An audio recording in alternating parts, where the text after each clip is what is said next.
মানবতা এখনও বেঁচে আছে। বস্তির সেই ছেলেটি, রনি। রনি এক দরিদ্র পরিবারের সন্তান। মা অন্যের বাসায় কাজ করেন, বাবা রিকশা চালান। রনি থাকে বস্তিতে, কিন্তু পড়াশোনায় সবার সেরা। প্রতিদিন স্কুলে হেঁটে যায়, খালি পায়, কিন্তু অঙ্কে, বিজ্ঞানে সে প্রথম। কিন্তু হঠাৎ করেই সে আর স্কুলে আসছে না। বন্ধুরা ভাবল, কি হয়েছে রনির? তারা খুঁজতে গেল রনির বস্তির ঘরে। সেখানে দেখল সে জ্বরে কাঁপছে, কিন্তু ওষুধ কেনার টাকা নেই। বন্ধুত্বের সবচেয়ে সুন্দর উদাহরণ। তাদের তিনজন বন্ধু নিজের পকেট খালি করে, কেউ টিফিনের টাকা, কেউ সঞ্চয় তুলে চাঁদা তুলে রনির চিকিৎসা করে।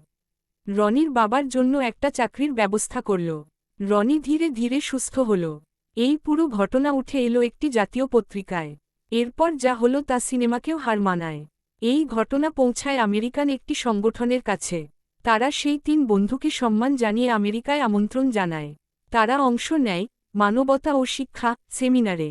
আজকের প্রশ্ন, টাকার অভাবে যদি রনি হেরে যেত, তাহলে কি এই পৃথিবী একজন অসাধারণ মেধাবী মানুষকে হারাত না?